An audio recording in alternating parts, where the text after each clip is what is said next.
Pues bueno, aprovechando, doctor, voy a darle la palabra a nuestro siguiente coordinador de este simposio, que vamos a ir de menos a más el día de hoy. Es de la hipertensión arterial a la insuficiencia cardíaca que estamos dejando de hacer. Quiero presentar al doctor Adolfo Chávez Mendoza. Él es fundador de Greta, es también pionero y es jefe actual de la Clínica de Insuficiencia Cardíaca del Hospital de Cardiología Siglo XXI. Ha sido actualmente tesorero de la Sociedad Mexicana de Cardiología, es un emprendedor también de AMIC, de presidente de AMIC, la Sociedad Mexicana de Insuficiencia Cardíaca. Entonces, Adolfo, muchas gracias y adelante.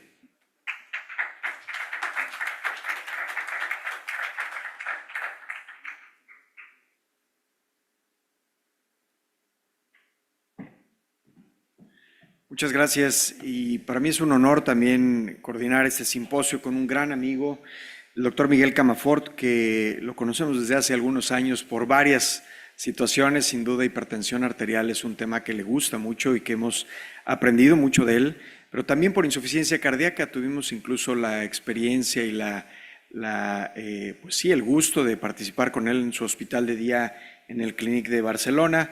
Ideas que trajimos nosotros también a nuestro Hospital de Cardiología del Centro Médico Nacional Siglo XXI y que actualmente pues llevamos con mucho éxito también ese programa y que nos encantaría también que algún día nos pudiera acompañar para que lo conociera. El doctor Miguel Camafort, para quienes no lo conocen, él es amigo de todos nosotros, por supuesto, del grupo de Greta. Es coordinador actualmente de la unidad de hipertensión y miembro de la unidad de insuficiencia cardíaca en el Hospital Clínic en Barcelona.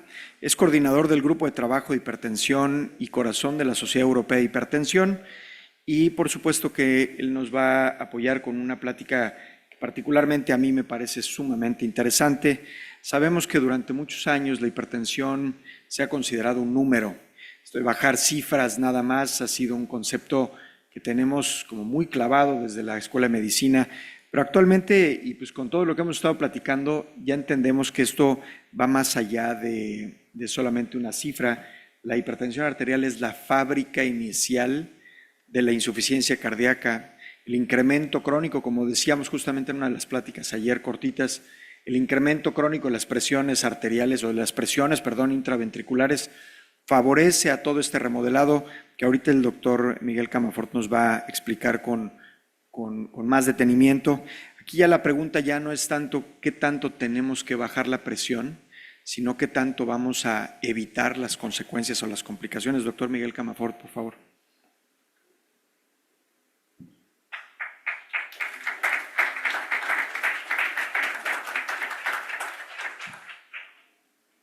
Muy bien. En primer lugar, quería dar las gracias, como no puede ser de otra manera.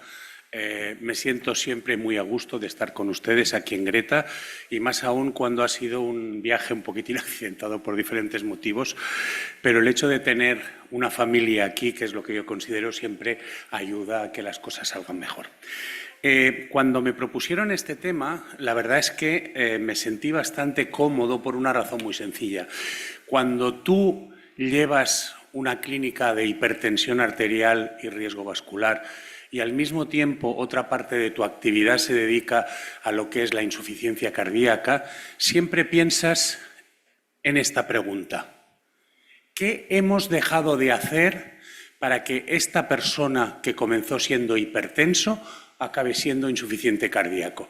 Porque sería lo mismo que si tuviéramos una clínica en la que estuviéramos intentando hacer prevención de tabaquismo y nos dedicáramos a continuación a ver a todos los que han acabado con cáncer de pulmón porque no hemos hecho nada para prevenirlo. Por lo tanto, hay cosas importantes que estamos dejando de hacer y que es lo que quería compartir con ustedes en este día. Bien. Gran parte, verán que no hay mucha bibliografía porque la mayor parte se basa en este documento que publicamos en febrero de este año. Es un documento que está liderado por Javier Díez, a quien ustedes conocen, nefrólogo de la Clínica Universitaria de Navarra, pero un gran conocedor de todo el mecanismo fisiopatológico y es el que ha descrito con mayor precisión, juntamente con Arantxa González, todo el mecanismo de la fibrosis en la insuficiencia cardíaca. coordinado también por Javed Butler y Michael Böhm a nivel de la Sociedad Americana de Cardiología y la Sociedad Europea de Cardiología. Y como ven, hay representantes de todos los países. Hay representantes de China, hay representantes de Corea, hay representantes de todos los continentes del mundo. Cuando decidimos hacer este artículo, un poquitín el afán era ver por qué estamos dejando que la enfermedad cardíaca hipertensiva se convierta en insuficiencia cardíaca y hasta cierto punto qué es lo que estamos haciendo mal. Bien, comenzaremos por la importancia epidemiológica. Y en cuanto a la importancia epidemiológica, fíjense ustedes que este es un cuadro que habrán visto en muchas presentaciones.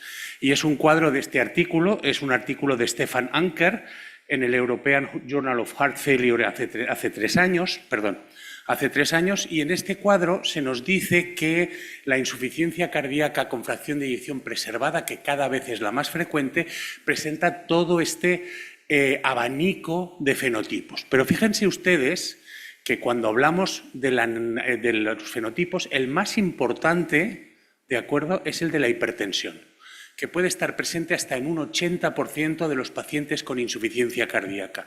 Y no solamente es importante que esté presente, sino que vemos que se asocia con gran linealidad a lo que es la mortalidad aumentada. El paciente hipertenso con insuficiencia cardíaca es como aquel paciente que ya tiene metástasis. Por lo tanto, pensemos que es algo grave y, por lo tanto, algo tenemos que hacer. Y cuando vamos al estudio del corazón de Framingham y la descendencia, nos damos cuenta qué pasa después de 18 años de seguimiento de los sujetos en cuanto a aquellos que desarrollaron hipertensión. Si se fijan ustedes, verán que los normotensivos, en comparación con los que tenían hipertensión de grado 2, tanto en hombres como en mujeres, tienen un mucho mayor riesgo de desarrollar insuficiencia cardíaca. Y creo que esta imagen es impactante, porque lo que viene a decirnos es que cuando tú partes en una serie de sujetos a los que sigues durante casi una veintena de años, no es lo mismo partir de normotensión que partir de hipertensión de grado 2.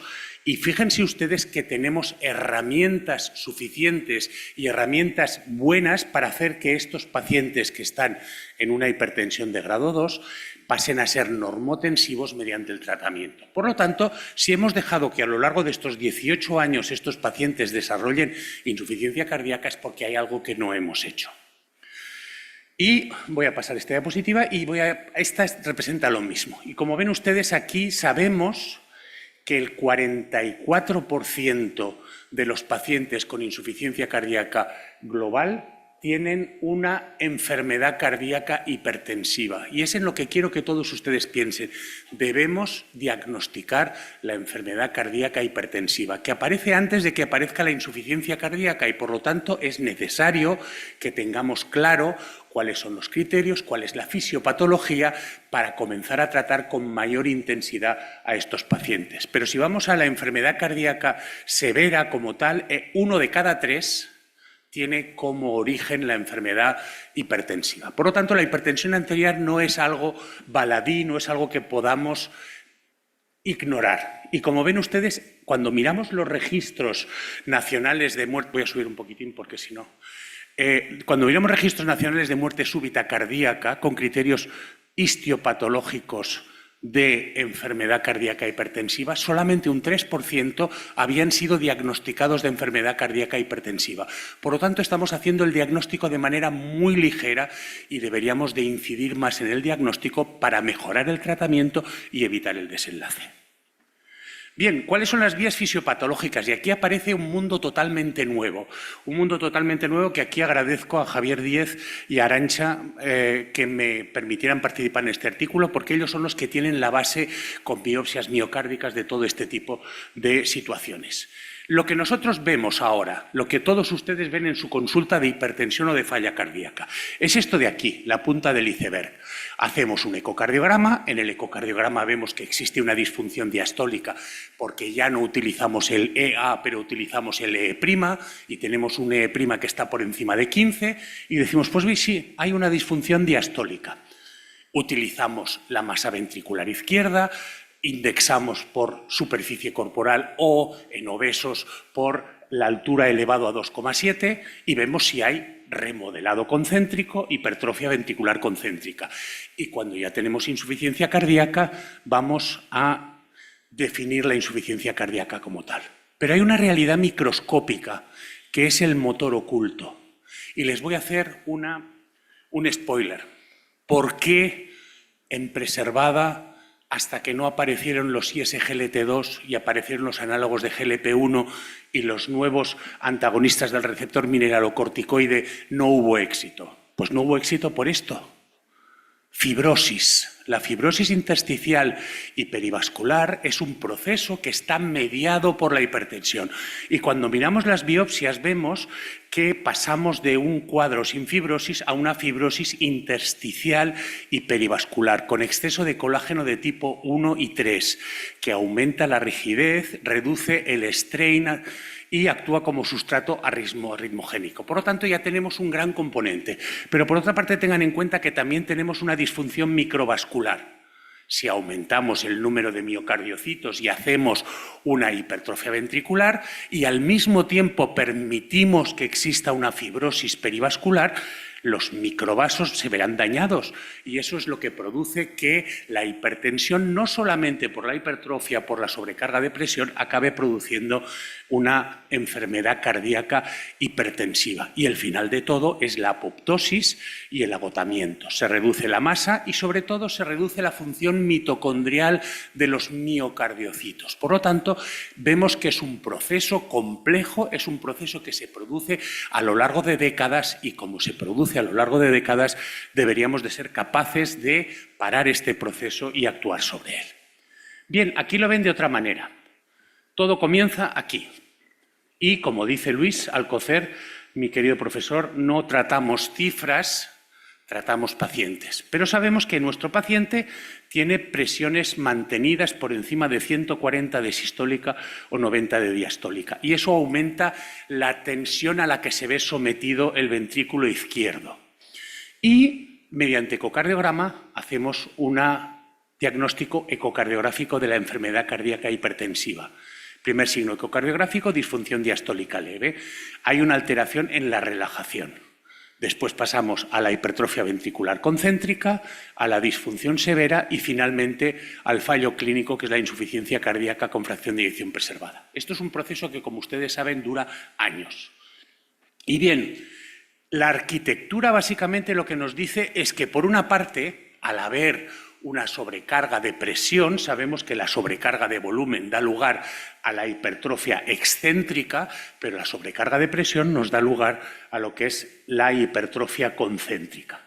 Crecimiento transversal compensatorio.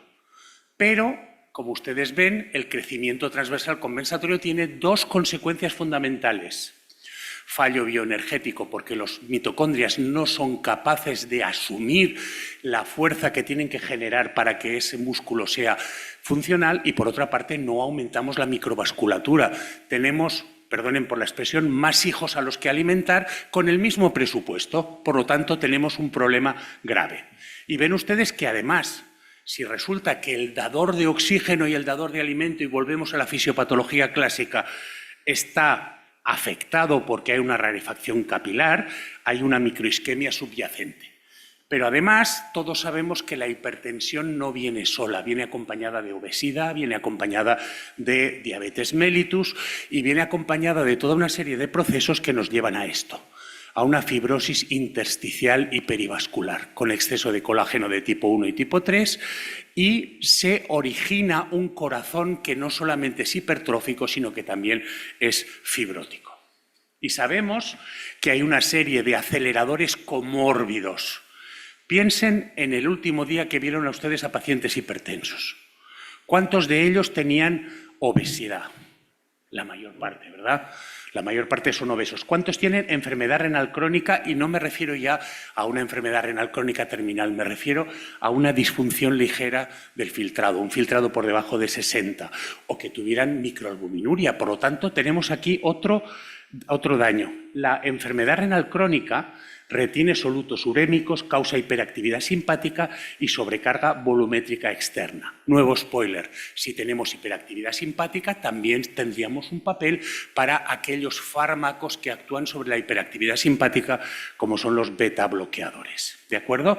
Y la diabetes mellitus, que ocasiona un agotamiento drástico de la eficiencia mecanoenergética. Es una sumación de proceso fisiopatológico terrible que hace que el corazón no solamente no sea eficaz aumentando su masa, sino que esa masa sea muy pobre a la hora de hacer su efecto de bombeo y de función circulatoria. Bien, esto es lo que vemos a nivel del colágeno y vemos que comienza todo con una situación en la que no hay exceso de fibras. Al principio de la hipertensión tenemos un aumento de los miocardiocitos a nivel concéntrico, pero realmente las fibras no aumentan. Pero si sumamos hipertensión más insuficiencia renal más diabetes, hay un exceso de fibras, pero son unas fibras que están ordenadas y por lo tanto están ahí y no tienen ningún tipo de efecto sobre la función miocárdica. Pero cuando las fibras crecen, acabamos teniendo este proceso de aquí, que es un exceso de fibras y alto entrecruzamiento de las fibras. ¿Y eso qué hace? Hace que la función diastólica y que la función sistólica se vean gravemente afectadas, porque tenemos una matriz de músculo sobre el cual se añade una gran cantidad de fibras de alto entrecruzamiento.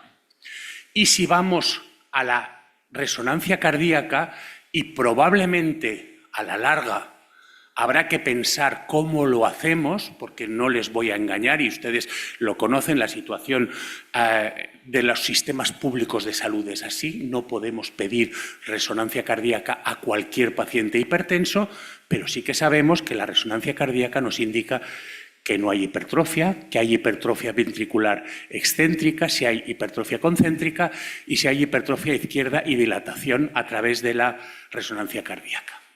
Y también nos indican los patrones de resonancia en qué situación de fibrosis estamos. Si hay un crosslinking, un entrecruzamiento fibrilar, cuando hay un exceso de fibras sin entrecruzamiento, exceso de fibras pero sin alto entrecruzamiento y sin exceso de fibras. Por lo tanto, sabemos, mediante la resonancia, por ejemplo, en qué situación estamos, en qué parte de este proceso a largo plazo estamos. Y es un proceso continuo que nos permite actuar antes de que aparezca la insuficiencia cardíaca. Por lo tanto, la insuficiencia cardíaca mejor tratada es aquella donde hemos actuado antes de haber un diagnóstico. ¿De acuerdo? Aquí tienen lo que serían los diferentes estadios de enfermedad hipertensiva cardíaca, que es el riesgo de insuficiencia cardíaca según la clasificación del American Heart, la que tiene, es decir, tenemos hipertensión pero no hay enfermedad hipertensiva, tenemos enfermedad hipertensiva asintomática o enfermedad hipertensiva manifiesta. Sabemos en la clínica, y lo vemos, si tiene síntomas. Y esto es básico y fundamental. La inteligencia artificial es muy útil, la inteligencia artificial nos ayuda, pero la anamnesis clásica y clínica es obligatoria en cualquier paciente para saber si tiene síntomas o no tiene síntomas. Anomalías por imagen, aquí están ausentes, aquí están presentes y aquí están presentes. Los biomarcadores que están ausentes aquí y aquí podrían estar presentes y ahora les haré una pequeña recuerdo de lo que nos dicen algunos documentos que creo que son bastante importantes. Y por último, recordemos que la fibrosis no es algo que sea baladí o que no tenga ninguna consecuencia. La fibrosis es la causa de las arritmias y estas arritmias, como todos sabemos, empeoran el pronóstico del fallo cardíaco y empeoran incluso la mortalidad porque producen situaciones muy graves. Por lo tanto, sabemos que desde la enfermedad hipertensiva cardíaca asintomática tenemos presencia de arritmias y esto es algo que debemos de tener en cuenta para nuestra práctica clínica diaria. Estas imágenes son de Javier Díez y las incluyo dentro del artículo y ven ustedes aquí cómo tenemos. Tenemos una hipertensión crónica, que que vemos aquí, con presión arterial por encima de 140/90. En una primera fase tenemos una disfunción diastólica leve. Vemos que aquí estamos utilizando la la EA, y vemos que en la EA lo que hay es que la ha aumentado por la disfunción diastólica. Hay una hipertrofia ventricular izquierda. Acuérdense ustedes que la hipertrofia ventricular izquierda en pacientes con mayor de 1,2 de tabique tenemos que preguntar por las banderas rojas de amiloidosis transtirretina, porque hay que saber en qué punto estamos. Y después tenemos las disfunciones diastólicas severas y el deterioro del rendimiento del ventrículo izquierdo y dilatación del ventrículo izquierdo. Bien, diagnóstico precoz. Es algo que no estamos haciendo, porque lo que hacemos como mucho es hacer un ecocardiograma básico. Y eso está bien porque es lo que nos podemos permitir, pero tengan ustedes que en cuenta que este estándar insuficiente, que se basa en el electrocardiograma y se basa en la ecocardiografía 2D básica. Cuando vamos a situaciones como el producto duración voltaje de Cornell, que probablemente tiene la mayor sensibilidad para diagnosticar hipertrofia ventricular, saben ustedes que no pasa de un 37%. 1 de cada 3 tienen hipertrofia y la diagnosticamos. Nos quedan 2 de cada 3 que tienen hipertrofia y no las diagnosticamos. La ecocardiografía básica es buena y aquí tenemos una situación que quizás es el futuro y es la interpretación mediante inteligencia artificial de electrocardiogramas. Esto es el futuro, todavía no está al abasto de todo el mundo porque pensemos que depende de compañías que tengan cuatrillones de datos de los 200 o 300 puntos del electrocardiograma que se analizan. Y se han comprobado que estos electrocardiogramas optimizados mediante inteligencia artificial son muy eficaces, por ejemplo, en situaciones de países donde no hay ecocardiograma, y se ha visto que sí que pueden diagnosticar la evolución de la enfermedad cardíaca hipertensiva. ¿Qué sería el estándar necesario? Y aquí vuelvo a insistir que tenemos, por una parte, salud pública con los recursos que tenemos y, por la otra parte, tenemos el wishful thinking, lo que a todos nos gustaría tener. Pues el eco 3D, el speckle tracking, el strain longitudinal global, tanto a nivel de ventrículo como a nivel de aurícula, que nos detecta de forma muy precoz en qué posición de enfermedad cardíaca hipertensiva estamos. Y tengan en cuenta que la resonancia magnética cardíaca, sobre todo el volumen extracelular y sobre todo el realce tardío con gadolinio, nos permite saber si existe fibrosis, sobre todo distinguir si son fibrosis localizadas o son fibrosis generalizadas. Y por lo tanto nos indica si esa enfermedad cardíaca hipertensiva es una enfermedad que realmente se ha desarrollado hasta un punto de no retorno. Bien, esto sería lo mismo para que vean ustedes de manera gráfica en qué punto de la enfermedad estamos. Por otra parte, tenemos biomarcadores de estrés y biomarcadores de lesión. El NT-proBNP, la troponina, que nos indican hasta qué punto y en qué situación estamos. Y eso nos hace que tengamos, como hemos visto antes, todo este tipo de clasificación en 3 grupos. Bien, esto sería el algoritmo del fenotipado por imagen. Descartar, enfermedad coronaria, ecocardiografía 2-3D con speckle tracking, cambios morfológicos o cambios atípicos. Y lo que quería, para no alargarme demasiado, sería, aparte esto ya lo conocen, es la matriz de geometría ventricular y el perfil de riesgo base. Quería enseñarles este documento. Este es un documento que se publicó en 2023, hace 3 años, y es un documento de posicionamiento de Tony Vallès Genís, que es una persona que sabe muchísimo de lo que son biomarcadores, y lo que él propone es algoritmos prácticos para el diagnóstico de insuficiencia cardíaca. Vale, de acuerdo, no estamos hablando de insuficiencia cardíaca. Para el diagnóstico de heart stress, que dicen ellos, estrés cardíaco. Por lo tanto, ¿en qué situaciones un NT-proBNP nos puede ayudar a diagnosticar en nuestro paciente si está en riesgo de insuficiencia cardíaca o no? Y aquí ven ustedes que ellos dicen que para el diagnóstico de insuficiencia cardíaca en urgencias tenemos al paciente que tenemos un NT-proBNP de 300 que nos descarta, ¿vale? Y sobre todo no se olviden que con la edad el NT-proBNP aumenta. Un paciente en urgencias que tiene un NT-proBNP por debajo de 1800 no es un paciente de riesgo de insuficiencia cardíaca, porque los valores normales del NT-proBNP son de 800 en situación de estabilidad y 1800 en situación de estrés. Estamos hablando de pacientes mayores de 75 años. Y los pacientes que deben ingresar son los que tienen un NT-proBNP por encima de 5.000. Lo mismo sucede para pacientes en situación de ambulatoria, y ven aquí los valores, pero lo que les quiero llamar la atención es esto. En pacientes asintomáticos con diabetes de tipo 2 u otros factores de riesgo cardiovascular, se recomienda en este artículo hacer un NT-proBNP. Un NT-proBNP por debajo de 50 descarta la presencia de estrés cardíaco y, por lo tanto, de enfermedad cardíaca hipertensiva con riesgo de hacer insuficiencia cardíaca. Y aquí vemos otra vez la distribución por edad. Recuerden que el NT-proBNP hay que ajustarlo por edad y por peso. Los pacientes obesos tienen un NT-proBNP más bajo, los pacientes mayores tienen un NT-proBNP más alto. Y los puntos de corte serían un NT-proBNP mayor de 75, mayor de 150, mayor de 300, que significa que aquí tendríamos un estrés cardíaco bastante evidente y, por lo tanto, sería un paciente con una enfermedad cardíaca hipertensiva con riesgo de caer en falla cardíaca. Bien, ¿cómo y cuándo tratamos? Tenemos esto, hemos diagnosticado, ¿y qué hacemos a partir de entonces? Pues básicamente hay que tener en cuenta que tenemos que tener fármacos que nos reduzcan hemodinámicamente la presión arterial, fármacos que nos reduzcan la hipertrofia ventricular izquierda y un control acelerado en fenotipos específicos.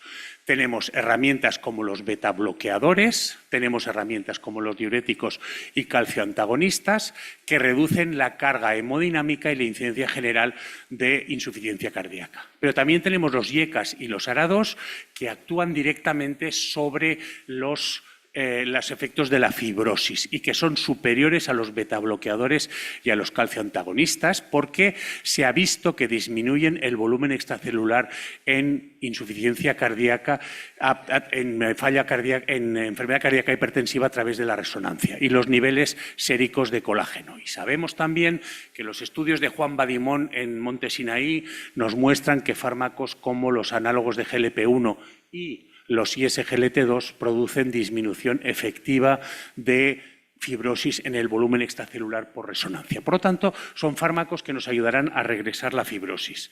Y por último, sacubitril/valsartán, que nos muestra mayor reducción de masa ventricular, y eplerenona, que induce la regresión efectiva de hipertrofia ventricular izquierda. Por lo tanto, antes de seguir con el resto, tengan en cuenta que tenemos que hacer, una reclasificación diagnóstica, una fenotipicación profunda, agresividad terapéutica y, sobre todo, aquí hay algo que es muy importante, que son las políticas de salud pública. Les voy a ser muy sincero. Yo tengo mucha envidia de ustedes, mucha, porque las políticas en este momento en España están divididas en 17 políticas diferentes y la que a mí me ha tocado vivir es nefasta. Es una política que te prohíbe utilizar combinaciones triples, te prohíbe utilizar ARA2, te prohíbe utilizar rosuvastatina y una serie de cosas decididas por una serie de gente que no han visto un puntos suspensivos enfermo en su puntos suspensivos vida y deciden lo que tenemos que hacer. Por lo tanto, tengo mucha envidia de esto. Bien. Objetivo terapéutico universal. Recordemos que el objetivo terapéutico para prevenir la insuficiencia cardíaca es presión arterial entre 120 y 129 y diastólica entre 70 y 79, o menor de 120 si es tolerado por el paciente. Modifiquemos el estilo de vida. Yo creo que les he enseñado alguna vez una diapositiva mía. 25 kilos antes, presión arterial 147/97, mi presión ahora 117/70. Perdiendo 25 kilos. ¿De acuerdo? Fármacos, si hay daño de órgano diana, intervención intensiva para la regresión completa de la hipertrofia ventricular izquierda, una reducción de presión arterial sin regresión mantiene el riesgo cardiovascular alto. Ahora veremos ejemplos de fármacos que nos pueden reducir la hipertrofia ventricular izquierda. Y freno a la fibrilación auricular y control de múltiples comorbilidades. Tenemos los IECA-ARA2 que regresan la fibrosis, tenemos sacubitril/valsartán que nos reduce la hipertrofia y los antagonistas mineralocorticoides que reducen la hipertrofia ventricular izquierda. Y el ecosistema de prevención son aliviar la sobrecarga mecánica, el estrés neurohormonal, aliviar la inflamación tóxica, revierten los efectos cardíacos y manejan las complicaciones. Fronteras inconclusas la inteligencia artificial el electrocardiograma, lo que les decía, el fenotipado mediante proteómica y la denervación simpática renal, que todavía no están hoy, sino que están en el futuro. Y bien, el protocolo de intervención temprana sería, tenemos un paciente con la presión arterial elevada, ¿qué hacemos? Pues miramos a ver si tiene hipertensión o no, cambios en el estilo de vida si no hay otros factores de riesgo y fármacos hipotensores. No voy a insistir esto porque las charlas anteriores han sido muy específicas y muy claras en cuanto a cómo y cuándo hay que iniciar el tratamiento. Pero si no tenemos un diagnóstico claro de enfermedad cardíaca hipertensiva, hagamos todo lo que podamos para saber si hay daño a nivel del corazón. Y si está el daño a nivel del corazón, tengan en cuenta que los pacientes diagnosticados con enfermedad cardíaca hipertensiva sintomática debemos mantener la presión entre 120 y 129, la sistólica, y 70 y 79 la diastólica. Y el índice de masa corporal entre 18,5 y 24,9, y no se olviden nunca de medir el índice cintura-talla para saber si ese índice de masa corporal es por una obesidad abdominal o no. Con ello, ¿qué intentamos? Lograr la regresión completa de la hipertrofia ventricular izquierda y además de tener la fibrilación auricular silenciosa, porque fibrosis es fibrilación auricular. ¿De acuerdo? Los datos claves del Sprint Death Trial nos muestran en el sprint que la reducción por debajo de 120 reduce un 38% la incidencia de insuficiencia cardíaca y un 23% la mortalidad. Por tanto, el sprint nos dijo, si bajamos de 120, probablemente vayamos mejor si el paciente lo tolera. Bien, ¿cuáles son el arsenal terapéutico que tenemos? Los inhibidores del sistema renina-angiotensina, es decir, los sartanes y los IECAs y los prilos, son superiores a betabloqueadores, calcioantagonistas o diuréticos para prevenir insuficiencia cardíaca, porque reducen el colágeno, reducen los niveles de PICP y el volumen extracelular. Los inhibidores duales reducen la masa ventricular. Las terapias dirigidas a las comorbilidades, como los fármacos de SGLT2 y los análogos de GLP-1, son obligatorios, impulsados por el volumen. Bien. Por ejemplo, ¿qué sucede cuando miramos un fármaco como olmesartán?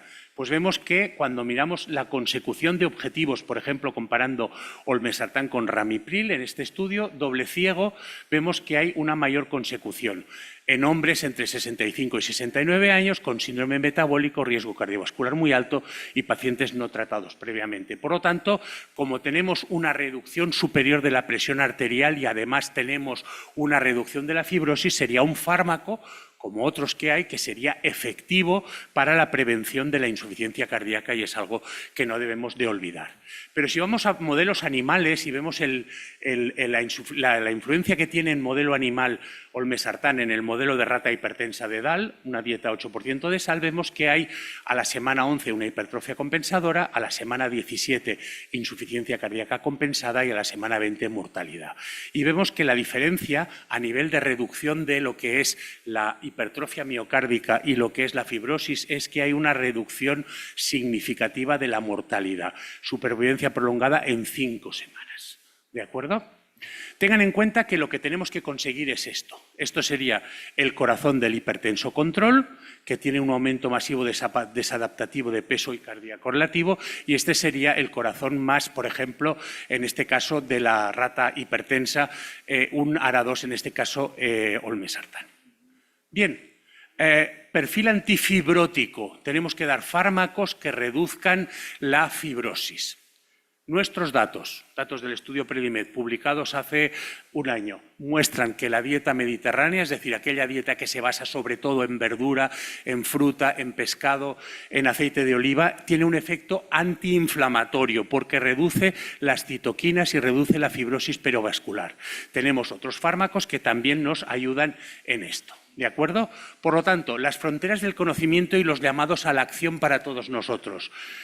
Fíjense que tenemos que ir a disminuir el diagnóstico oculto, diagnosticar cuanto podamos lo que es la enfermedad cardíaca hipertensiva. Y aquí, por ejemplo, la inteligencia artificial nos puede ayudar, porque a lo mejor no podemos hacer a todo el mundo una resonancia cardíaca, pero sí que podemos utilizar herramientas de inteligencia artificial que nos dan un diagnóstico bastante exacto a partir del electrocardiograma.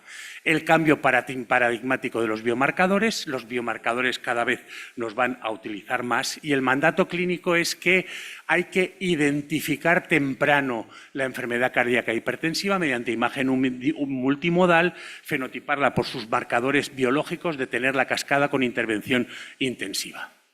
Aquí tenemos la arquitectura de fármacos, que ya conocen y ya hemos hablado, y el control debería ser reducción de presión, reducir la toxicidad del metabolismo y reducir la fibrosis. Y estas ya son mis últimas diapositivas. Reclasificación diagnóstica, fenotificación profunda, agresividad terapéutica y lo que les digo, políticas de salud pública sin las cuales no se puede llegar a controlar los efectos de esta enfermedad. En conclusión, por tanto, el enfoque histórico, lo que hacemos, tratamos la hemodinamia y las cifras de presión. Consideramos como una comorbilidad un daño de órgano blanco colateral y confiamos que el electrocardiograma y la reducción de presión arterial como meta final. Lo que deberíamos de hacer, pensar que es una vía terminal independiente hacia la insuficiencia cardíaca, que hay un fenotipo maligno y que debemos de eliminar la inercia terapéutica. Esto va dedicado al doctor Alcocer. Debemos dejar de ser gestores de cifra de presión para convertirnos en arquitectos de la prevención miocárdica. ¿De acuerdo? Esto es lo que todos nosotros debemos de hacer. No nos fijemos únicamente en las cifras. Como he oído yo muchas veces en Greta, no tratamos cifras, tratamos pacientes. Por lo tanto, debemos de ser arquitectos de la prevención miocárdica porque la cardiopatía hipertensiva es una patología estructural clínicamente silenciosa y nos lleva indefinidamente a la insuficiencia cardíaca. Muchas gracias.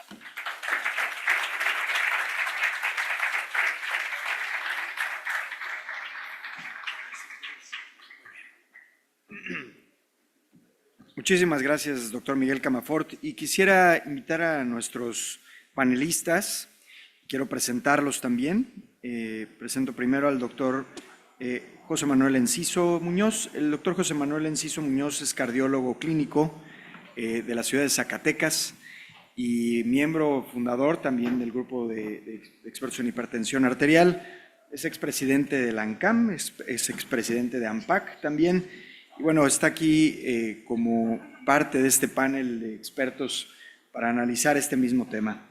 Quiero presentar también al doctor Héctor Galvano Ceguera, ya también lo conoce muy bien, presidente actual del Grupo de Expertos en Hipertensión Arterial, es jefe de la División de Cardiología del Hospital de Cardiología del Centro Médico Nacional Siglo XXI y también es experto en hipertensión. Y quiero presentar al doctor Carlos Manuel Pech Escalante.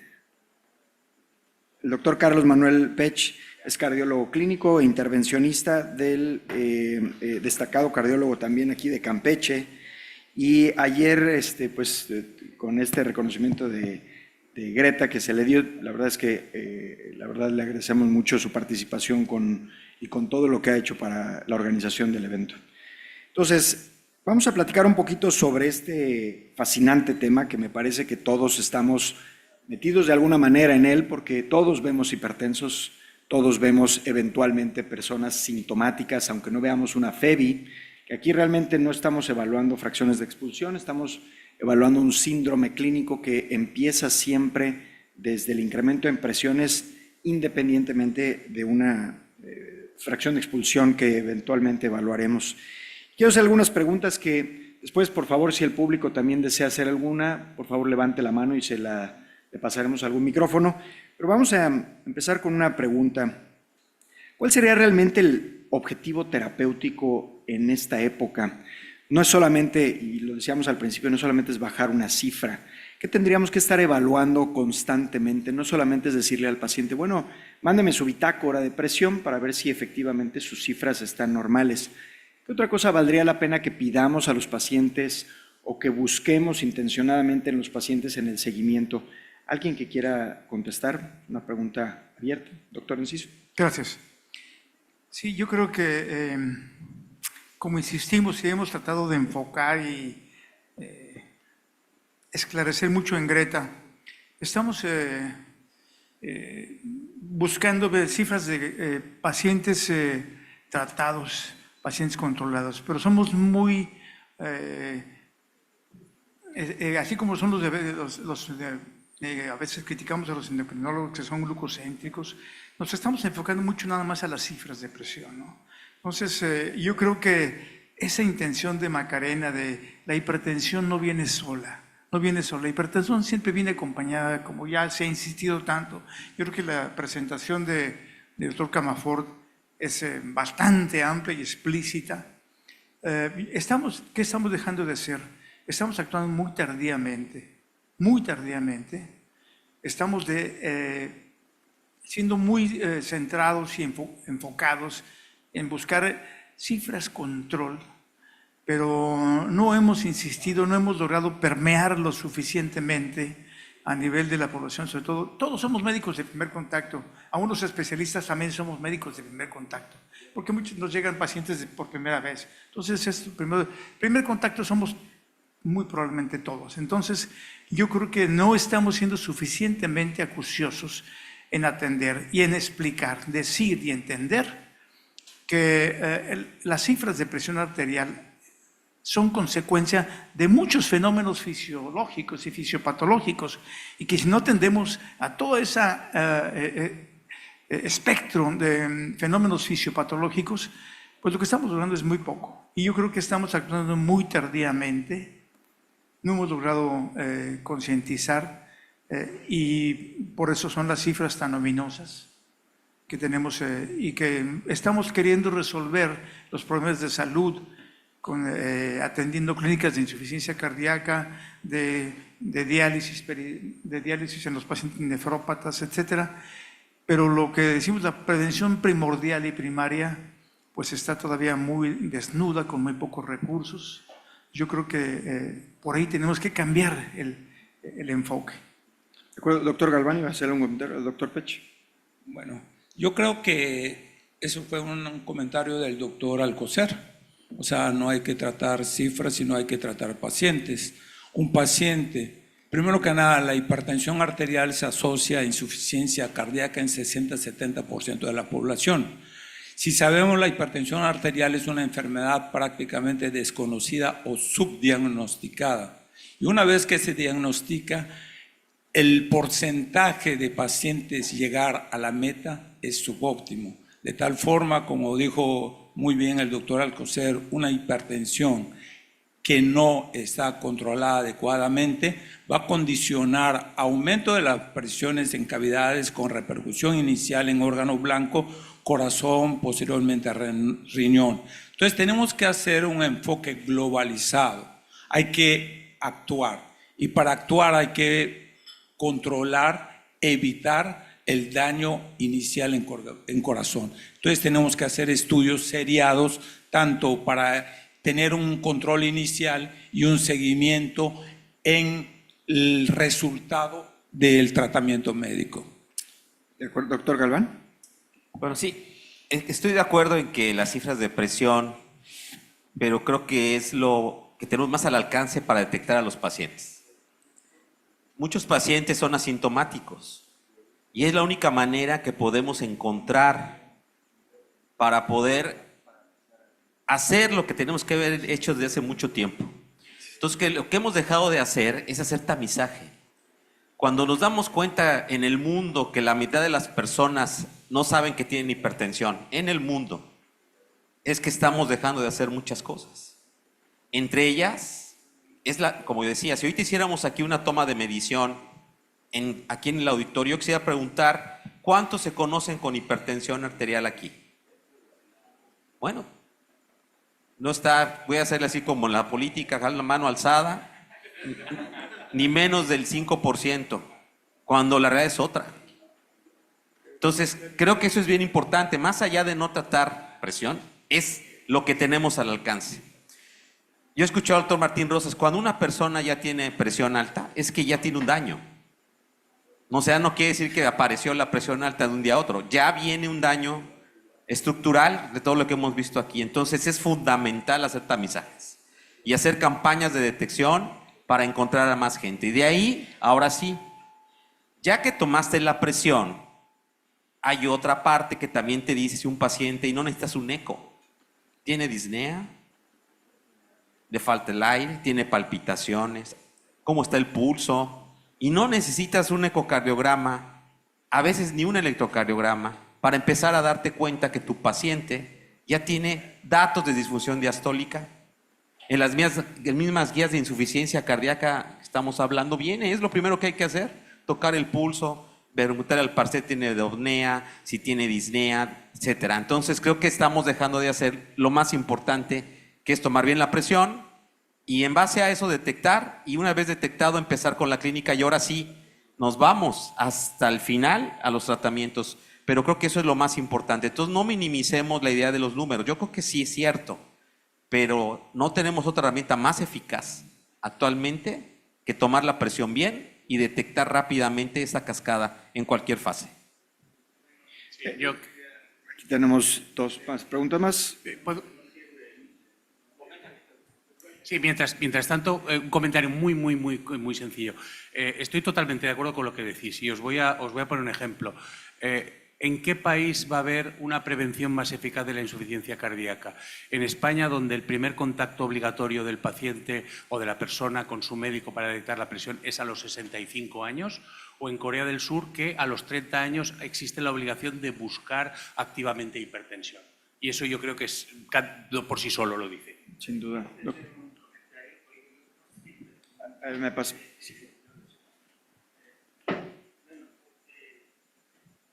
Ayer todos ustedes escucharon el PRONAM y bueno, pues lo que tú decías, pues en México teóricamente no va a existir. El PRONAM es el Programa Nacional del Primer Nivel y nosotros, Greta, participamos, somos advisors de esto y creo que cooperamos con esto. Ahí hay 4 etapas. La primera etapa es la detección, que es el primer nivel, pero la segunda etapa es la estratificación. O sea que ahí es donde tú dices, ahí nosotros a través del HEARTS, que alguien lo decidió, pues eso no lo decimos nosotros, pero da igual, ¿no? De todas maneras, este programa trata de estratificar al paciente y entonces ahí se toman las conductas de monoterapia, doble, triple, etcétera. Pero además, al estratificar se toma en cuenta la obesidad, una serie de factores de riesgo, pero desde el primer nivel de atención. E incluso nosotros metimos la estatina, 40 miligramos de atorva, que es para la población general, bueno, una razonable dosis de una estatina potente. Entonces, ya el programa nacional en el que estamos involucrados nosotros, incluye no solamente la medición de la presión arterial, pero en el primer nivel de atención.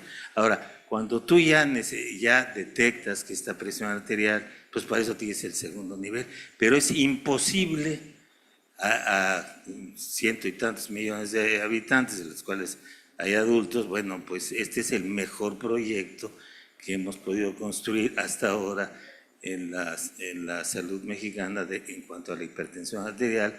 Y ya después viene el segundo nivel, que no es muy eficiente, y de lo que tú hablas ya de la falla cardíaca, pues cada día en los hospitales, sobre todo en el tercer nivel, ya tenemos todo ese armamentario que tú dices. La resonancia magnética, pues creo que ahí es donde no todos, y el eco de alta tecnología tampoco todos los hospitales lo tienen, pero sí tenemos la base, pretendemos, pues, y Greta en ese sentido, hemos cooperado para hacer que no solamente las cifras son importantes, sino desde un principio planteamos esta idea general. De acuerdo, doctora Silvia Palom, yo creo que es importante esa perspectiva que probablemente usted va a comentar y el doctor Martín Rosas después. Bueno, yo sí tengo una pregunta clínica y esta pregunta clínica fundamentalmente está basada en el desconocimiento que tengo de las herramientas que ustedes utilizan y cómo interpretarlas. El doctor Camafort nos acaba de platicar estas etapas histológicas en donde se puede ir viendo con antelación cómo se va formando el nicho ideal para que una persona tenga insuficiencia cardíaca. Desde el punto de vista de los pacientes que yo atiendo, casi el 70% de ellos llegan a la enfermedad renal crónica terminal con hipertrofia ventricular izquierda. Y eso solamente yo lo puedo ver en un ecocardiograma, independientemente si se pueden hacer o no. Pero ¿cómo debo interpretar ese hallazgo electrocardiográfico en esta población? Nuestros pacientes también mueren de enfermedad cardiovascular. Son personas que tienen una incidencia 3 veces mayor que la población general. Pero lo que quiero identificar en mi cabeza es si yo veo a un paciente con hipertrofia ventricular izquierda por default, tengo que saber que ya está establecida la insuficiencia cardíaca. Esa es la pregunta clínica, porque finalmente el uso de los biomarcadores en la etapa muy avanzada de la enfermedad renal crónica no tiene un valor interpretativo ideal, ¿no?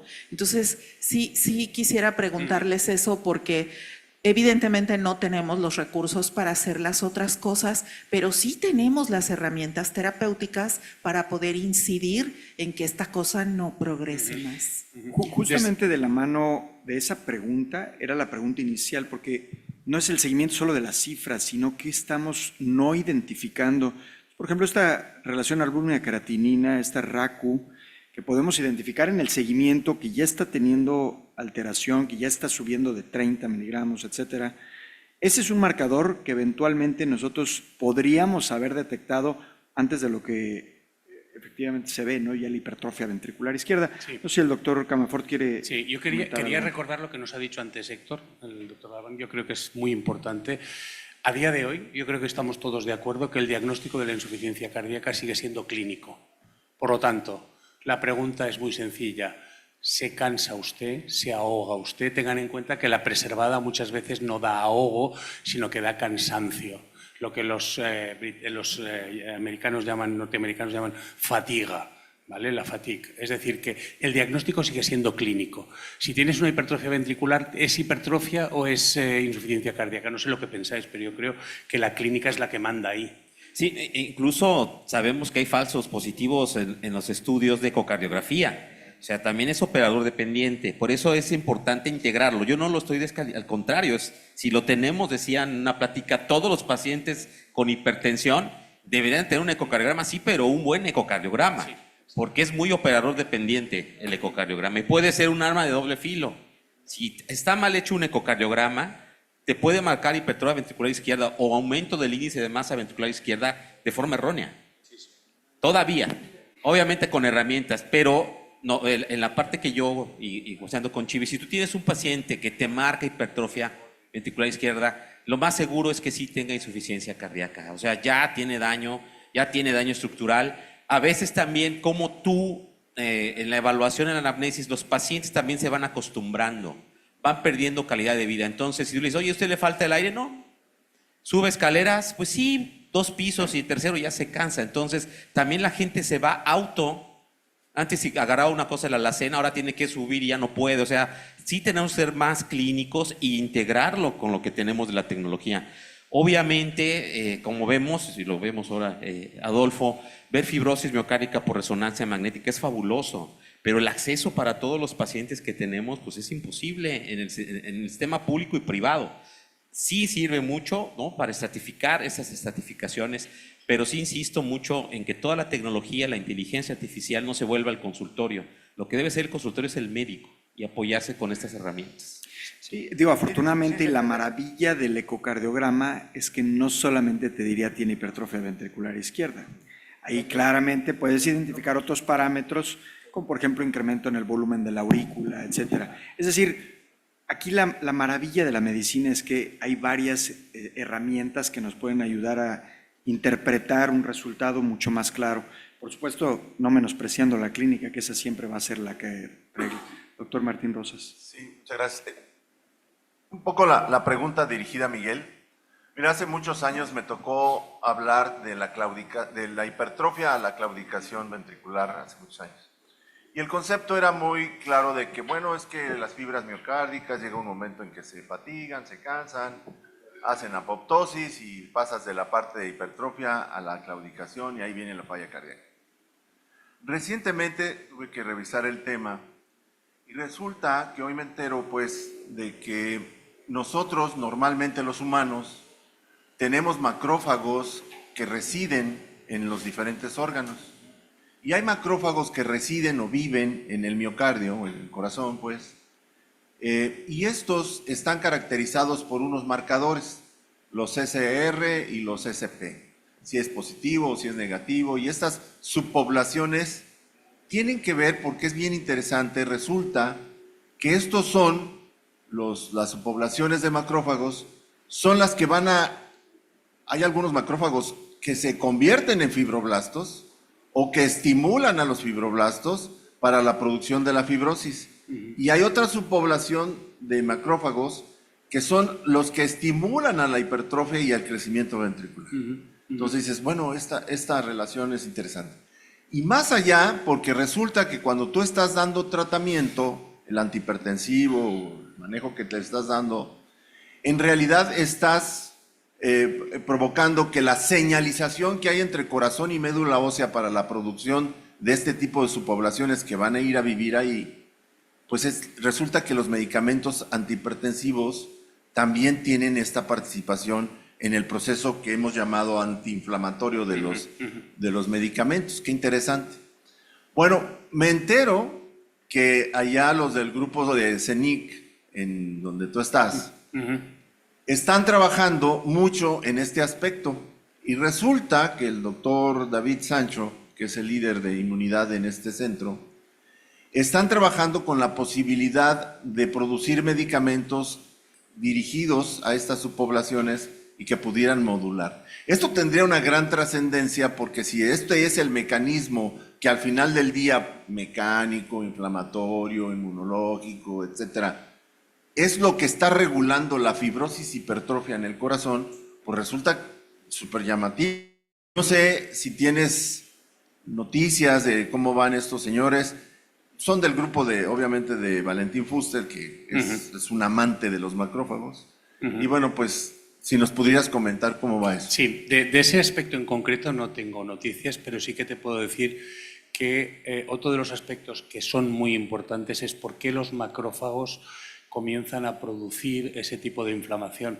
Y hay una cuestión que está descrita por un científico español en Cambridge, que es el tema de la capacidad de asumir grasa por parte de los adipocitos. Cuando hemos completado la cantidad de grasa que podemos asumir, el cuerpo comienza a utilizar los macrófagos como si fueran adipocitos, y eso representa un insulto tremendo. Y los macrófagos llenos de grasa son los que comienzan, la grasa epicárdica, que se ha hablado tanto de su papel, es la que empieza a producir factor inflamatorio, que es el que produce la fibrosis. Por lo tanto, tengamos en cuenta que es un poquitín todo lo que nos está produciendo este tipo de alteración. De todas maneras, yo siempre me ha gustado creer que es como una orquesta en la que no hay un instrumento que sea solista, sino que hay varias cosas. Por ejemplo, hay un estudio que pasó sin pena ni gloria, pero para mí es un estudio fundamental, que es un estudio de la Clínica Mayo, en los que ellos agarran una cohorte prospectiva y van haciendo exámenes de ecocardiograma en una población con cardiopatía hipertensiva. Y van haciendo todo tipo de análisis. Lo único que demostró el punto clave en el que caen en insuficiencia cardíaca no era nada relacionado con el corazón, era el riñón. En el momento en el que el riñón se empieza a deteriorar es cuando el corazón cae en insuficiencia cardíaca. Por lo tanto, es cierto, esta es una parte muy prometedora, pero no hay que perder, como decía antes Héctor, no hay que perder el panorama general de todo lo que estamos haciendo. Gracias. Doctor Pech. Un comentario. Yo estoy completamente de acuerdo que la hipertensión se diagnostica. Es una enfermedad crónico-degenerativa que se tiene que buscar en la población mayor de 40 años, 35 años en la actualidad, ¿no? Ya haber un diagnóstico referente a la pregunta de la doctora Palomo, yo creo que el ecocardiograma juega un papel insustituible en esta enfermedad, porque es el único parámetro rápido, con acceso a la mayoría de la población, que puede determinar en un momento dado la regresión de la hipertrofia o el avance de la enfermedad en caso de paciente no tratado en forma adecuada. ¿A nadie se le niega un ecocardiograma? ¿A nadie se le niega un ecocardiograma? Exacto, exacto. Ahora, cambiando un poquito hacia la parte terapéutica, porque nos enfocamos mucho en esto. Perdón, doctor Alcocer, iba a decir No, algo. está bien, solamente les iba a hacer un comentario, especialmente a los médicos generales. Todo paciente hipertenso, sospechoso de insuficiencia cardíaca es culpable. No lo extradites, trátalo tú. Y como ya llevas, si estás tratando correctamente la hipertensión, generalmente 2 de los 4 pilares del tratamiento de la insuficiencia cardíaca, pues no es tan difícil que le agregues los 2 que faltan. De acuerdísimo. Y justo en ese mismo sentido, tenemos diferentes tratamientos actualmente que han demostrado beneficio en los pacientes que tienen no solamente hipertensión arterial, sino que ya tienen también manifestaciones clínicas. Específicamente, por ejemplo, beta bloqueadores. El beta bloqueador, sabemos que tenemos también diferentes variables o variantes entre ellos, pero ¿qué lugar consideran que tiene particularmente el nebivolol en el paciente que tiene insuficiencia cardíaca e hipertensión arterial? Aquí me gustaría voltear a ver al doctor Camafort, porque es un tema muy particular, sobre todo por un estudio importante que tiene este fármaco. Doctor Camafort. Sí, estoy absolutamente de acuerdo. Y de hecho, ha habido, como tú muy bien sabes, una marea de ir y venir con los betabloqueadores, de decir ahora están bien, ahora están mal. Yo creo que tienen un papel importante ahí y yo creo que nebivolol tiene la ventaja de su doble acción, no solamente actúa sobre el sistema simpático, sino que también actúa vasodilatando y por lo tanto es un fármaco que yo creo que es esencial tanto en el tratamiento de la hipertensión como probablemente añadido en el punto este de arriba a la derecha que ponen las guías cuando hay alguna indicación para betabloqueadores, creo que sería de los más idóneos y al mismo tiempo tiene estudios en falla cardíaca que yo creo que son importantes. Sin duda, y sobre todo porque la población hipertensa claramente estamos viéndola cada vez más adulta. Y específicamente en aquel paciente que ya tiene insuficiencia cardíaca, nebivolol es de los pocos que ha demostrado en el estudio Seniors, demostró que tiene un gran beneficio en esta población y es realmente el único beta bloqueador que lo ha demostrado en esta población. Sí. Me parece que es algo a destacar. Y así, si me permites, claro. Edad media en España ahora mismo de insuficiencia cardíaca, 82,6 años. Sí, estamos nosotros en 76, de acuerdo a lo que tenemos registrado nosotros. Doctor Urgalván, ¿iba a decir algo? No, obviamente quería reforzar lo del betabloqueador. Yo creo que siempre ha tenido un papel. Simplemente creo que fueron satanizados por un solo betabloqueador, que fue el atenolol, cuando salió mal. Y todos los que estamos en cardiología lo usamos de hace mucho tiempo. Yo creo que es un fármaco, sobre todo que sea cardioselectivo, vasodilatador, pues es mejor para los pacientes con hipertensión. Incluso ya en las guías europeas, ayer en el máster nos lo comentaron el doctor Kreutz y el doctor Stergiou. Nos comentaron cómo antes era el diamante, ahora es un rombo, ¿no? Y está el betabloqueador en los primeros dentro del control, obviamente con las indicaciones precisas, ¿no? Que ya conocemos, pacientes que tengan gasto cardíaco alto, jóvenes, pacientes con insuficiencia cardíaca, con angina, con arritmias, prácticamente casi todos, ¿no? Pueden caer en el foco de los betabloqueadores. Nada más quería reforzar. De acuerdo. Doctor Pech, ¿iba a hacer algún comentario?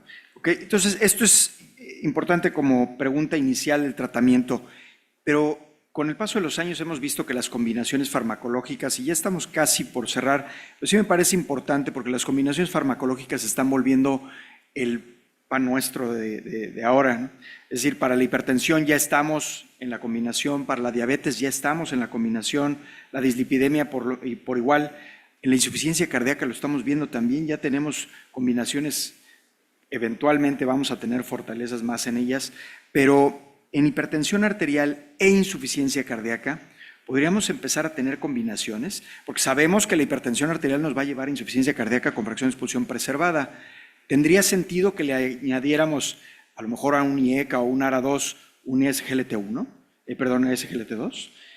No lo sé, estoy pensando, o un antagonista receptor de mineralocorticoides en una sola tableta, ¿tendrá sentido? Es una pregunta. Sí, yo desde mi humilde punto de vista creo que sería posible si se consigue, por primera parte, ver a ver si desde el punto de vista de la farmacología y de la galénica de los De la compuestos se puede hacer, farmacodinámica, sí, ¿no? la farmacodinámica. Claro. Y la otra cosa es el hecho de que el gran problema, desde el punto de vista, ya no es un problema médico, es un problema regulatorio. Depende del país en el que tú te muevas. Por ejemplo, en España, por cada presentación tú tienes que pagar una cuota independiente. Entonces, estamos hablando de fármacos que en el caso del ISGLT2 es una única dosis, pero en cuanto a los demás sí que son dosis movibles, con lo cual eso dificulta. Pero yo creo que sería lo ideal a donde deberíamos de ir. Sobre todo porque sabemos que la fisiopatología te lleva a fibrosis, te lleva a remodelado. Precisamente, está demostrado como en el más del 70% de los hipertensos hay un hiperaldosteronismo. O sea, hay hiperaldosteronismo y ese hiperaldosteronismo nunca lo hemos atendido suficientemente y sabemos todas las consecuencias de la aldosterona. Entonces yo creo que sí debe de considerarse más, verse más, poner más atención en cómo podemos también atender, bloquearle los efectos de la aldosterona que actúan muy independientemente de la angiotensina y del, aunque siempre se maneja comúnmente el sistema renina de aldosterona, pero la aldosterona se produce in situ también, igual que se produce en muchos, no solamente, como ayer lo decíamos, en las suprarrenales, no, hay mucho, la producción es ¿no? En muchos lados, ¿no? Inclusive hasta en los vasos miocárdicos se produce aldosterona, entonces yo creo que eso no lo hemos atendido suficientemente y precisamente, ¿no? Yo creo que dice, ¿en qué etapa está la insuficiencia cardíaca? Pues ya la diagnostican en etapa 2, en etapa 3, en la sobrevida, una vez que se diagnostica, la sobrevida está bien definida, peor que el cáncer, ya lo sabemos, ¿no? Que muchos cánceres comunes, pero entonces la insuficiencia cardíaca es más temprana. Lo que preguntaba Silvia, pues caray, ese paciente tiene y ha tenido insuficiencia cardíaca hace mucho tiempo. Entonces, estamos muy tardíamente diagnosticando. Y es parte de lo que estamos dejando de hacer. De acuerdo, de acuerdo. Ya para cerrar, quisiera un último comentario de cada uno de los miembros del panel, si es tan amable, doctor Pech, por favor. Yo creo que para evitar esto hay que incidir en la detección temprana y el seguimiento en este tipo de pacientes. Bueno, muchas gracias primero a los panelistas. Gracias, doctor Miguel, por venir desde Barcelona aquí a compartir tu experiencia. Primero, estamos tratando las complicaciones actualmente en México. Nos llevamos el 75% del presupuesto en tratar complicaciones. Entre ellos, aquí está, ahora hemos tenido mucho éxito con código infarto. Salvamos más vidas, pero ahora los pacientes se quedan con insuficiencia cardíaca. También pacientes con cáncer. También tenemos nuevos fármacos, salvamos más vidas, pero los pacientes se quedan con insuficiencia cardíaca.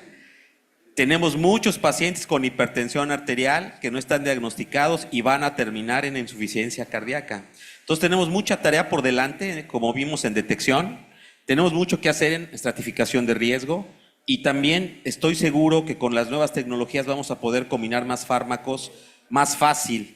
Lo que antes eran lo que llamaban las fórmulas magistrales. ¿Se acuerdan que ibas a la farmacia y mezclaban?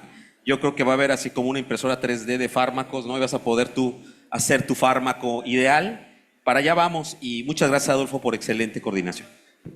Sí. Miguel Camafort.